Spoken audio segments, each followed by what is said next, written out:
Masyarakat luas, baik itu pengusaha, pegawai, pekerja pabrik, supir taksi, supir bus, supir truk, kernet, pengemudi ojek, petugas parkir, para pengrajin, pedagang kecil, pelaku usaha mikro, dan masih banyak lagi.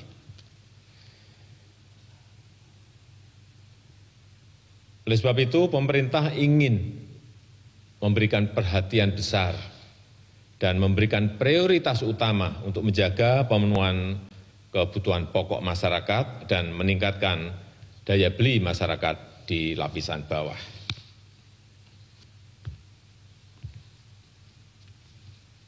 Pada tanggal 31 Maret yang lalu, saya telah menyampaikan kebijakan mengenai penerima manfaat dari program Keluarga Harapan yang diberikan kepada 10 juta keluarga penerima.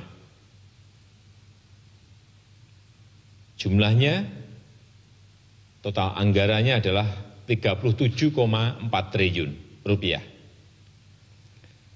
Kemudian yang berkaitan dengan kartu sembako diberikan kepada 20 juta penerima. Per orang diberikan 200.000 per bulannya dan totalnya adalah 43,6 triliun rupiah. Kemudian kartu prakerja yang sudah saya sampaikan yang lalu juga 5,6 juta orang, insentif pasca pelatihan sebesar Rp600.000 selama 4 bulan. Anggaran yang disiapkan adalah 20 triliun rupiah. Kemudian juga pembebasan tarif listrik 450 VA dan diskon tarif listrik untuk 900 VA, yang tadi yang 450 VA 24 juta pelanggan dan yang 900 VA 7 juta pelanggan. Anggaran yang disiapkan adalah 3,5 triliun rupiah. Dan dalam minggu ini pemerintah telah memutuskan beberapa kebijakan bantuan sosial yang baru, yaitu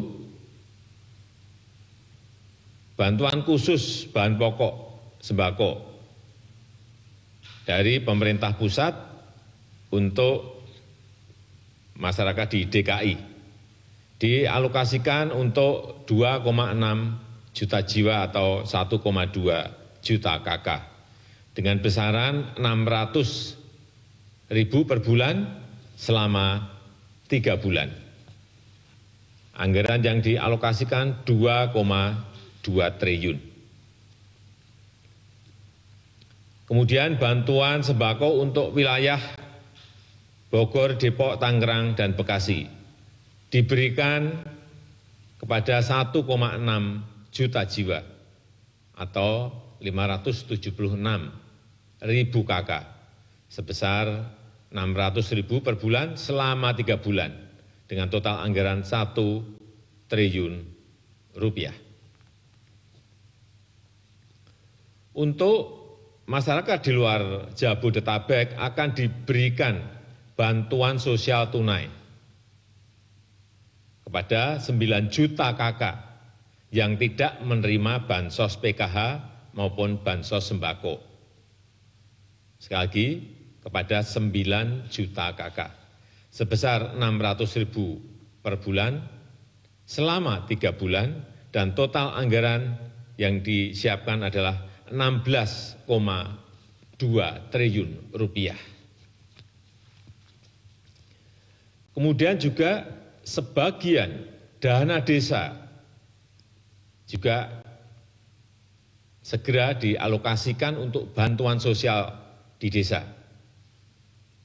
Diberikan kepada kurang lebih 10 juta keluarga penerima dengan besaran 600.000 per bulan selama 3 bulan dan total anggaran yang disiapkan adalah 21 triliun rupiah. Sejalan dengan hal tersebut juga kita akan memperkuat program padat karya tunai di kementerian-kementerian yang total anggarannya adalah 16,9 triliun rupiah.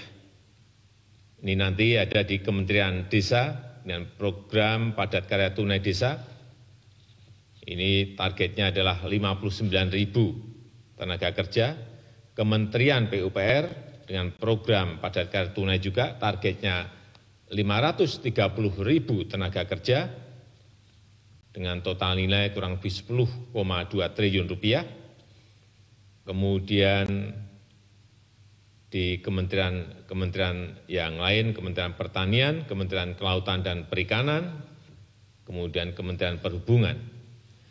Dan yang terakhir, Polri juga akan melaksanakan program keselamatan. Ini seperti program Kartu Prakerja, namanya program keselamatan oleh Polri, yang mengkombinasikan bantuan sosial dan pelatihan. Targetnya adalah 197.000 pengemudi taksi, sopir bus atau truk dan kernet akan diberikan insentif 600.000 per bulan selama 3 bulan. Anggaran yang disiapkan di sini adalah sebesar 360 miliar. Bapak, Ibu, dan saudara-saudara yang saya hormati,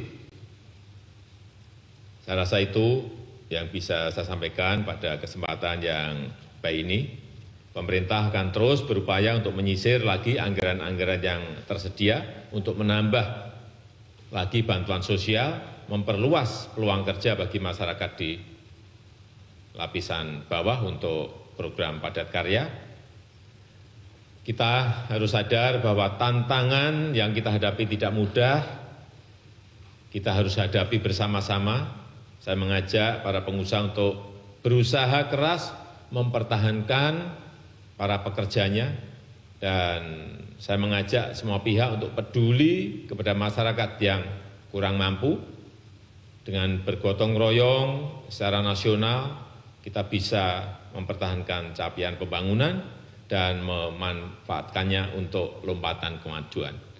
Dan sekali lagi saya ingin memberikan apresiasi yang tinggi kepada seluruh jajaran yang bergerak di depan dalam hal ini, dokter, para perawat, tenaga medis yang berada di rumah sakit dalam kita berperang melawan COVID-19 ini.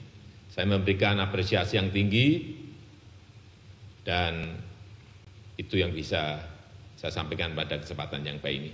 Terima kasih. Wassalamualaikum warahmatullahi wabarakatuh.